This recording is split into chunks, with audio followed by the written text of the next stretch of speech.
and welcome to another episode with the Conspiracy Chicks. Julie and I have a lot to tell you, so let's get cracking. Oh, 100% Ash. This show is absolutely buzzing. So yeah, you're right, we better get a move on. Some of the topics we're going to cover in this episode include the disappearance of 17 Afghan soldiers from a United States base and how undercover officers got busted for posing as protesters during the G-20 summit in an effort to incite violence. Top stuff, so hang in there with us and enjoy the show.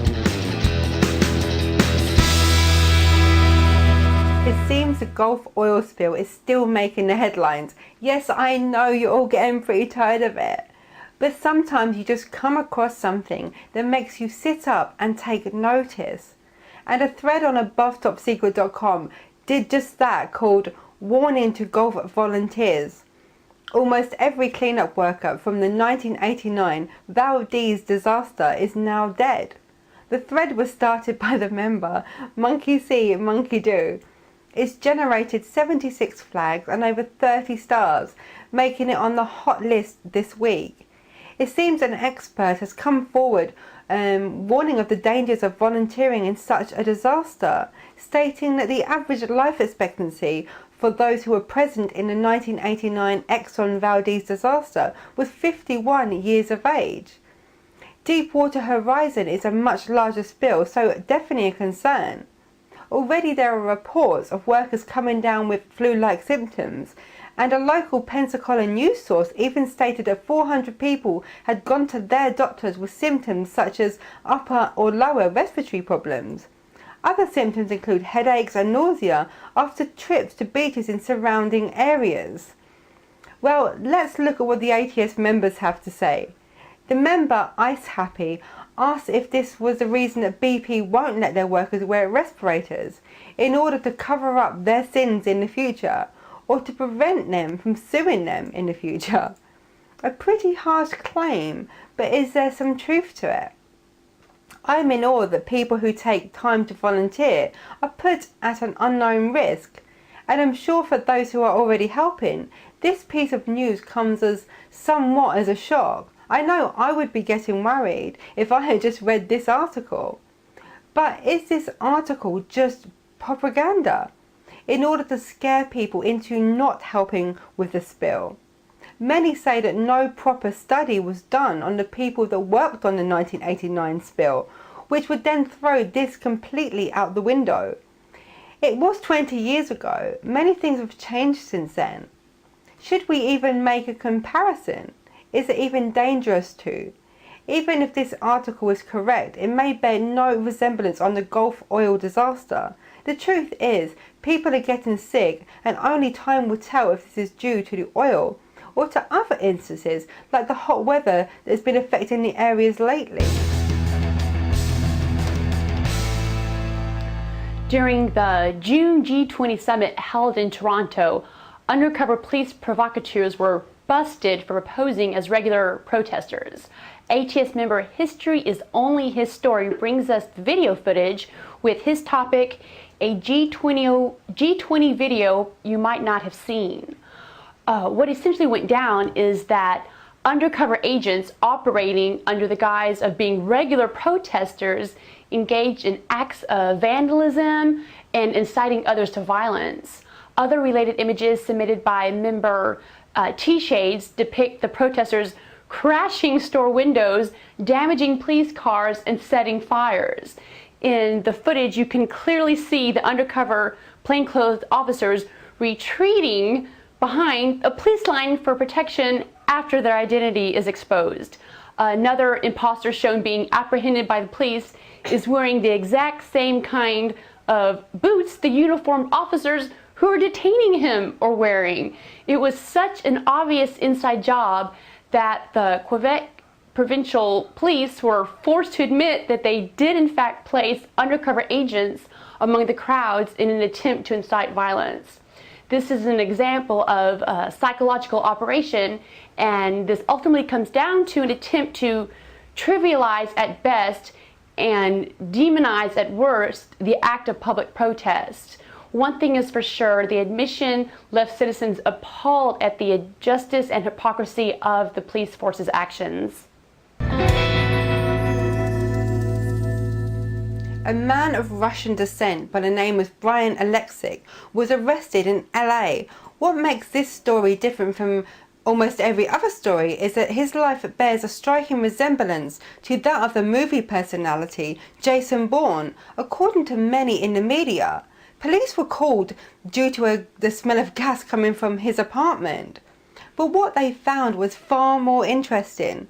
They entered through a barricaded front door to find a stockpile of weapons, counterfeiting equipment, high-powered binoculars, placed in a position looking at the US Federal Reserve building next door. And more oddly, a mosaic with a CIA seal on it, as well as a framed portrait of Hugo Chavez. All of this, as well as drugs including methamphetamine. He escaped down a fire escape, which led to a 6-week hunt for this international man of mystery, who is now in the hands of authorities. So, who is he, and what has he been up to? He's not talking, that's for sure, but police know that he did use other personalities. A story spun out of control? Could this be a false flag in order to tighten up security? Police state. Now people are starting to connect their own dots. Was this the work of one man, a small group, or something much larger? Could there even be a connection with the attempted NYC bomber, both men hailed from the East Coast in Jersey? Others say that he could be working for the CIA, though I think it would be a bit obvious to have a big old mosaic there. Others point the finger more towards foreign mob, terrorist groups, or foreign spies. So what's the bigger picture here? Clues that may be found in the 4 hard drives that have been recovered since he was arrested. But something tells me this will get swept under the carpet as quick as it appeared. It has ATS members in a spin, that's for sure. In a thread entitled CIA Operative Caught Red-Handed by the Member Airspoon. This screams intelligence service of some sort, whether it just looks like it or really is, he says. Though others strongly disagree and believe this is really nothing and he's a criminal or just mentally unstable. With so many twists and turns within this story, it almost leaves it open to our own imaginations and interpretations. Only when this man begins to speak or those files are made public will we know if this was just an interesting story or one that has a much deeper agenda. But news has come in on a similar note saying that the US Justice Department announced that 10 individuals were arrested for allegedly spying in the USA on behalf of the Russian Federation. Maybe we may just find out that connection quicker than we think. Some good news comes our way with the topic brought to us by ATS member Raging Panda. Think the feds are taking your guns? Think again. Where the United States Supreme Court deemed the Chicago, Illinois handgun ban unconstitutional and in conflict with the Second Amendment. They definitely stayed true to their landmark decision of 2 years ago, the District of Columbia versus Heller, and its interpretation of the Second Amendment, where they confirmed the individual's right to possess a firearms without it being associated with militia service. This was in opposition to gun control advocates who interpreted the Second Amendment as only guaranteeing the right to own guns if it was relevant to militia service. Well, fast forward to 2010, where we find ourselves in a similar situation in Chicago, where for the past 28 years, private residents were prohibited from owning handguns. The Supreme Court reinforced their previous decision in a 5-4 vote that citizens do in fact have the right to keep and bear arms, and that our rights in the nation's constitution cannot be undermined by community-imposed bans. As it stands now, gun rights supporters see this as a victory, but members like Way Out There Dude bring up a great warning that the victory may only be temporary due to the closeness of the 5-4 vote. and that it could only be a matter of time for the Supreme Court majority to shift tides via future nominees who won't judge so favorably for the people or for our rights guaranteed to us in the Constitution. I'm going to touch on a topic on the recent release of information that an alert was issued for 17 Afghan military members who went AWOL from a US Air Force base in Texas. The men were training to be pilots and have security badges that give them access to US defense installations. What's a little odd here is the timing on releasing this information. These men have not just gone missing. The truth is that these 17 men have gone missing over the past 2 years. Are they releasing this because they fear something will happen, like a terror attack? Or is this some false flag in order to cause fear and panic? I'm in a kind of twist. I've heard Operation Blackjack thrown around quite a bit lately. Is this the beginning of something soon to come? I'm still not sure on the whole purpose of Operation Blackjack. Many shout hoax, but it makes me wonder why this would have been placed in the hands of the media. Is this a way of making people not take notice or to rubbish the idea of a false flag? Think about it. You throw out some dates, you chuck out some clues that lead you to a date of something happening. The date comes and goes and you're left thinking, oh well, where originally you sat there with your eyes glued searching for the clues. However, as the time passes, it makes you less likely to be so caught up next time. You start not to look for those clues anymore. A clever tactic. But drifting back to the topic and checking out the thread, alert issued for 17 Afghan military by the member Vicello, maybe got that wrong, a AboveTopSecret member in Nothing We Trust states his thoughts on the whole matter, saying, "This whole story sounds like a propaganda and disinformation being pushed by the US government for who knows what purpose. It's really a non-issue, which I think makes me wonder why the focus was on this alert." The member, Illusions Are Grander, makes a very interesting point that kind of sums up my thoughts on this too. He says, "I think people are yelling false flag because this is obviously such a non-issue that there really is no point in breaking the story, unless you were trying to get some specific response from people." Which then sort of begs the question, why are they yanking our chain, and which way are they trying to keep us from looking? Is he right? It seems like many ATS members do share his opinion on this. Many don't quite get the whole purpose of the released story and generally feel that it's a little bit fishy. I'm guessing only time will tell. So stay safe everyone and keep your eyes and your mind open.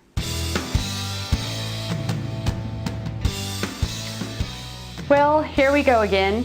What would a conspiracy show be without the discussion of vaccines? Let's take a look at a thread by ATS member Highly Original. U.S. government panel now pushing vaccinations for all.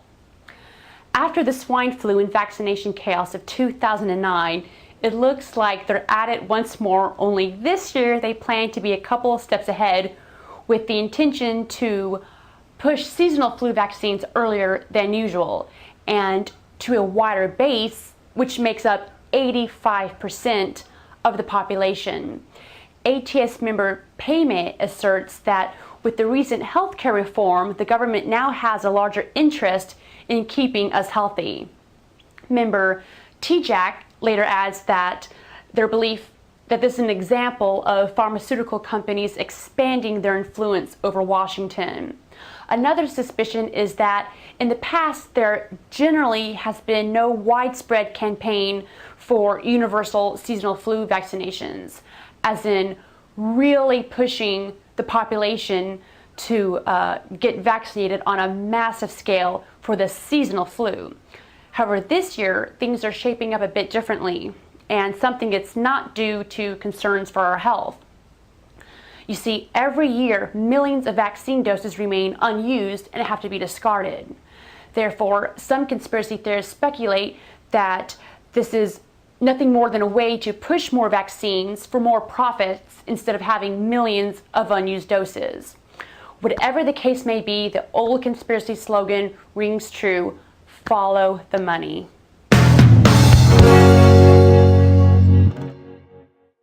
Skimming through the boards on AboveTopSecret.com, I came across an interesting article called "Choosing Healthy Foods Now Called a Mental Disorder" by the member Modern Academia. This thread has over 65 flags and over 40 stars and was in the top list this week.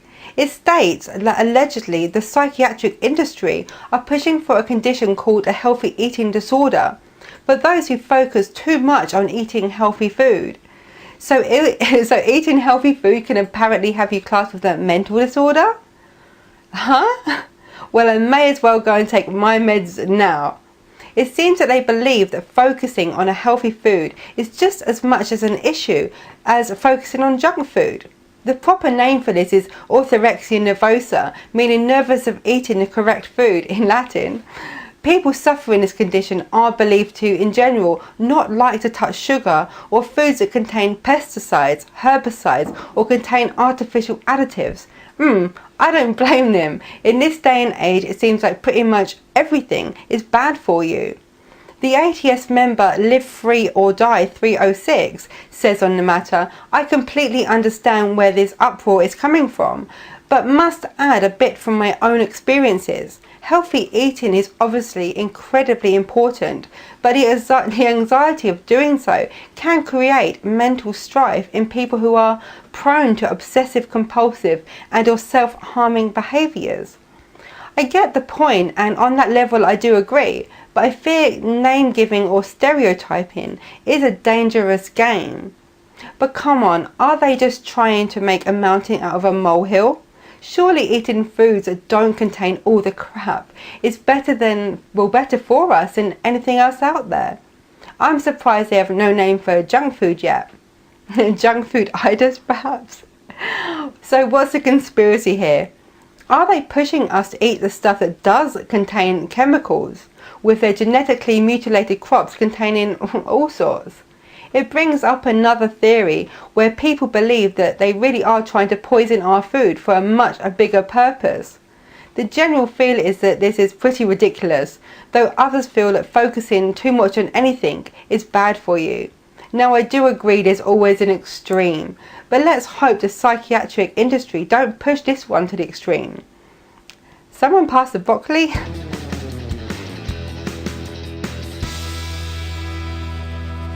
The topic by ATS member Ignorance Isn't Bliss, entitled "Obama's Identity Ecosystem Will Tie Our Names to Every Device We Use and Replace All Passwords," brings to our attention the plan to implement a system of associating netizens to their actual identity.